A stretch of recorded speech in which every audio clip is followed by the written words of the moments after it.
नमस्कार जय जगन्नाथ। आज अध्याय को आपण मान स्वागत। दशम अध्याय हस्तिनापुर कार्य सारी द्वारिका गमन्ते मुरारी। हस्तिनापुर नारी स्तुति दशम अध्याय करन्ति। शौनक उवाच भोसुत कह कृष्णवाणी संसारु तोरी जाहा शुणी पांडुराजार मृत्यु काले दुष्टे जे राज्य नेले बळे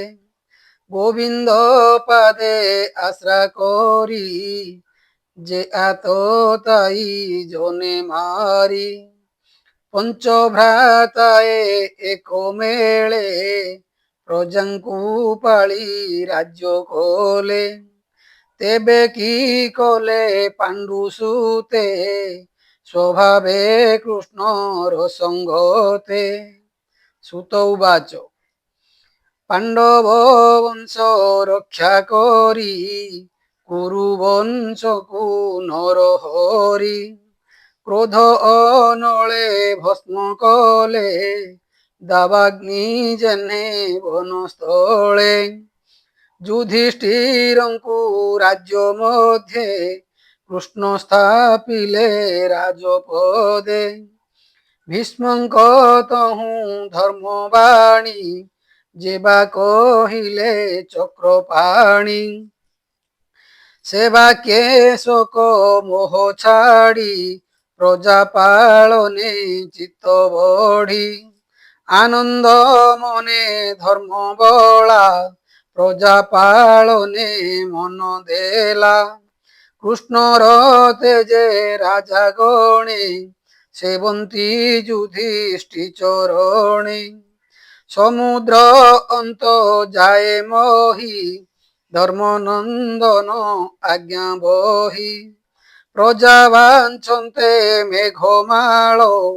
भूमि रे बरसन्ति जल कामधेनुर प्राय मोहि प्रजा प्रल्पित शस्य देई गोपाल गोष्ठ मध्ये थाई अनेक क्षीर दियंती गाई नदी बहंती पुरी जले समुद्र रहिला निश्चले पर्वते निज स्थाने स्थिर आवृत लता वन घोर औषधि गण ऋतु मते फलंती प्रजा तोष अर्थे प्रजांकु आदि व्याधि क्लेश न लागे ताप त्रयलेश धर्मनंदन राज्य जेते प्रजाए बंचन्ति निश्चिन्ते बंधुंक शोक शांत करी सुभद्रा प्रिय कामे करी हस्तिनापुरे हृषिकेश भावे बंचिले केते मास द्वारका गमने उद्योगी युधिष्ठिरंकु आज्ञा मागी जन जन के करी कोल सुहृद प्रेम वाक्य भोल रथे बसिले बनमाली तुले सकल बंधु मिली कृष्णा सुभद्रा कुंती सुते राजाए आसी थिले जेते गंधारी द्रुत राष्ट्र मेले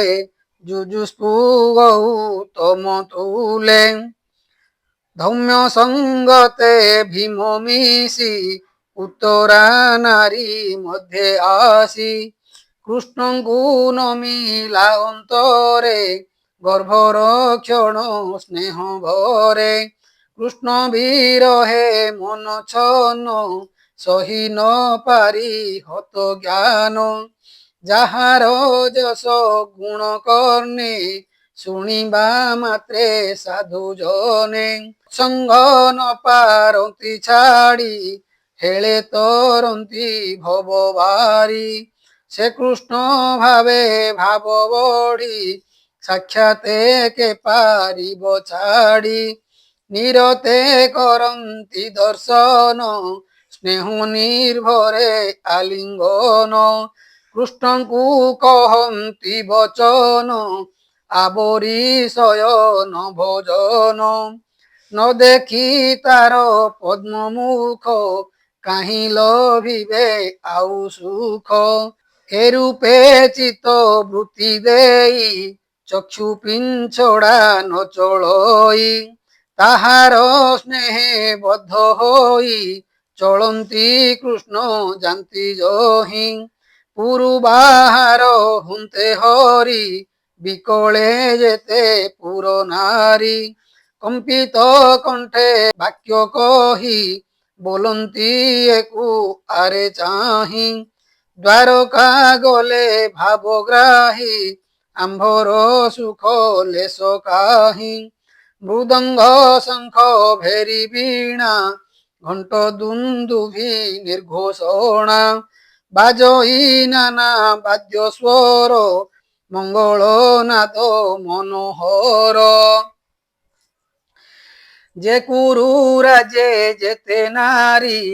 কৃষ্ণ বিচ্ছেদে তনু ঘারি জগতি অট্টালি আরোহী পুষ্প বিঞ্চন্তি কৃষ্ণ চাহি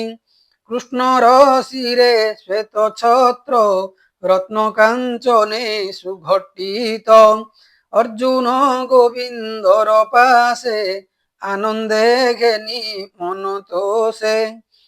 বাম দক্ষিণ পাশে টেকি ব্যঞ্জন উদ্ধব সাত্যকী চামর হস্তে পুণি বিঞ্ছি কৃষ্ণে কর্পূর ধূলি সিঞ্চি দেবে কুসুম বরসন্তি মার্গে বিজয় যদুপতি ব্রাহ্মণে মিলি কৃষ্ণ পাশে আশিষ দেলে মন তোষে তো সুখ হেউ ଏହି ବାଣୀ ବ୍ରାହ୍ମଣ ମୁଖୁ ଯାହା ଶୁଣି ନିର୍ଗୁଣେ ନୋହେ ଅନୁରୂପ ଲୀଳାବତାରେ ଏ ଆରୋପ କୌରବପୁର ନାରୀଙ୍କର ଉତ୍ତମ ଶ୍ଲୋକେ ଚିତ୍ତ ଯାର ଅନ୍ୟାନ୍ୟେ ଭାସନ୍ତି ଯେ ଗୀର ସେ ସର୍ବସ୍ତୁତି ମନୋହର କୃଷ୍ଣଙ୍କ ସୌଜ ତେଜ ଦେଖି କେ ନାରୀ କହେ ଶୁଣ ସଖୀ ଏ ହରି ପୁରୁଷ ପୁରାଣ ଆତ୍ମାକୁ ଆତ୍ମାରେ ନିର୍ମାଣ କରି ସକଳ ଦେହେ ବସେ ରହଇ ଏକ ଅବଶେଷେ ଗୁଣ ତ୍ରିତଏ ଏ ଜଗତ ମାୟାରେ କରେ ଆତଜାତ আত্মারে আত্মা ভাব বহে সকল শক্তি ঘেনি রহে যেসনে সর্বশক্তি লই দিবস অন্তে প্রাণী সই পুଣି উঠই রাত্রি অন্তে বিষয় ধ্যান করে চিতে তেনে এହାର বীর্য বଳେ প্রকৃতি প্রসরে শয়লে যাহার নাহি নাম রূপ অনাদি নির্গুণ নির্লেপ জীবর সঙ্গে ভোগ করি বিহরে নাম রূপ ধরি জগত সঞ্চার নিমন্তে বিধান করে বেদ মতে যাহার পাদ আশ্রে করি জিত ইন্দ্রিয় ব্রহ্মচারী নির্মল আত্মারে নিশ্চলে ଦେଖନ୍ତି ଭକ୍ତି ଯୋଗ ବଳେ ତାହାଙ୍କ ହୃଦୟ ପ୍ରକାଶ ହୋଇ ସକଳ କଳୁଷ ନାଶ ହୋଇ ଯାର ମହିମା ମୁନି ଗଣେ আগম নিগম প্রমাণে একু আর এক কথা কহি বঞ্চন্তি যার পাদ ধ্যায়ী যে এক ঈশ লীলা করি প্রকৃতি সঙ্গতে বিহরি সৃষ্টি করিণ পুଣି পাଳେ ଈଶ୍ୱର ରୂପେ ଅନ୍ତ କରେ ସେ ଦୋଷ ନ ଲାଗେ ତାହାର ନଳିନୀ ଦଳେ ଯେହ୍ନେ ନୀର ସେହି ଏ ଆମ୍ଭ ଦୃଷ୍ଟି ପଥେ ଦେଖ ଗୋ ସଖୀ ଅଛି ରଥେ ଦୁଷ୍ଟ କ୍ଷତ୍ରିଏ ଯେତେବେଳେ ଅଧର୍ମେ ଗ୍ରାସନ୍ତି ଶୟଳେ ଏ ହରି ସତ୍ଵ ଗୁଣ ଧରି ନାନା ଶରୀରେ ଅବତରି ଯଶ ବିସ୍ତାରୀ ଦୟା ସଙ୍ଗେ ସୁଖେ ବିହରେ ଯୁଗେ ଯୁଗେ ଯାଦବ କୂଳ ଏ ସଂସାରେ ଭାଗ୍ୟ କେ କରିବ ଗୋଚରେ ପୁରୁଷ ଉତ୍ତମ ଶ୍ରୀପତି ଯେଣୁ ଯାଦବେ ଉତ୍ତପତି ଯାର ନିବାସ ମଧୁବନ ତେଣୁ ସ୍ୱଭାବେ ପୁଣ୍ୟତମ ରଜନୀ ଅନ୍ତେ ନର ଲୋକେ ନାମ ଧରନ୍ତି ପୁଣ୍ୟ ଶ୍ଲୋକେ ଏ ଯେ ଦ୍ୱାରିକା ତ୍ରିଅକ୍ଷର ଅପାର ପୁଣ୍ୟ ଯଶସ୍କର ଯହିଁ ସକଳ ପ୍ରଜାଜନ କୃଷ୍ଣର ସହିତ ବଦନ ନିଗମ ବାକ୍ୟ ଯାହା ଘୋଷି ଦେଖନ୍ତି ନିଜ ଦ୍ୱାରେ ବସି କୃଷ୍ଣର ଯେତେ ପତ୍ନୀଗଣ ସେ ତ ସ୍ୱଭାବେ ଭାଗ୍ୟବାନ ଯମ ନିୟମ ବ୍ରତ ସ୍ନାନ ଯଜ୍ଞ ତପସ୍ୟା ମହାଦାନ ସଂକଳ୍ପ କରି ଜନ୍ମାନ୍ତରେ ତାହାଙ୍କୁ ଲଭିଛନ୍ତି ବାରେ ଯାହାଙ୍କ ଅଧର ଅମୃତ ପାନରେ ଗୋଟାଏ ମୋହିତ ନିତ୍ୟ ପିଅନ୍ତି ସୁଖ ଭରେ ଯେ ଭାଗ୍ୟବନ୍ତ ତାଙ୍କ ତୁଲେ ରୁକ୍ମିଣୀ ସ୍ୱୟଂବର କାଳେ ସଭାର ମଧ୍ୟେ ନୃପ ମେଳେ କୃଷ୍ଣ ବିଷয়ে ଯେତେ ବାଦି କ୍ଷତ୍ରିୟ ଶିଶୁ ପାଳ ଆଦି ତାହାଙ୍କ ଦର୍ପ ନାଶ କରି କନ୍ୟା ହରିଲେ ନର ହରି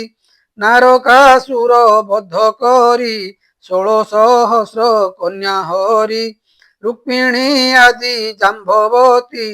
ଅପରେ ଯେତେ ନାରୀଛନ୍ତି ସେ ବଧୂ ଜନେ ତାର ସଙ୍ଗେ ଖଟନ୍ତି ସବୁ ଭାଗ୍ୟ ରଙ୍ଗେ ତାର କଟାକ୍ଷେ ବଶ ହୋଇ ନିଶ୍ଚଳ ଚିତେ ରୂପ ଧ୍ୟାଇ ବୀରତେ କୃଷ୍ଣ ଘେନି ଘରେ ପ୍ରେମେ ସେବନ୍ତି ତାପୟରେ ପାରିଜାତକ ଆଦି ଦାନ ଦେଇ ଆନନ୍ଦ ତାଙ୍କ ମନ କରିଣ ପ୍ରଭୁ ଭାବଗ୍ରାହୀ ତାହାଙ୍କ ସଙ୍ଗ ନ ଛାଡ଼ଇ କୁରୁମଣ୍ଡଳ ବଧୂ ଜନେ ଏମନ୍ତେ ବୀଣା ଅଚ୍ୟୁଅନେ ସ୍ମିତ ଇଙ୍ଗିତେ ତାହା ଲକ୍ଷୀ ରଥେ ଚଳିଲେ ପଦ୍ମ ଆଖି କୃଷ୍ଣର ସ୍ନେହ ମନେ ଧରି ପାଣ୍ଡବେ ଘେନି ସୈନ୍ୟଚାରୀ ଶତ୍ରୁଙ୍କ ଭୟ ଚିତେ ଚିନ୍ତି କୃଷ୍ଣଙ୍କୁ ଆବୋରି ଚଳନ୍ତି କେତେ ହେଁ ଦୂରେ ଭାବଗ୍ରାହୀ ପାଣ୍ଡବ ମାନଙ୍କୁ ରୁହାଇ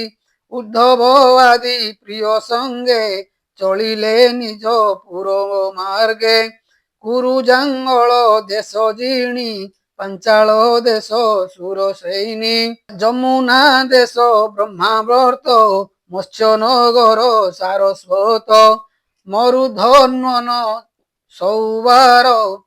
ଆଭାରି ପୁରୀ ଯେ ଅପର ଜିଣି ଗମିଲେ ନିଜ ରଥେ ମିଳିଲେ ଦ୍ୱାରକା ପ୍ରଶସ୍ତେ ସେ ଦେଶେ ଯେତେ ପ୍ରଜାଜନେ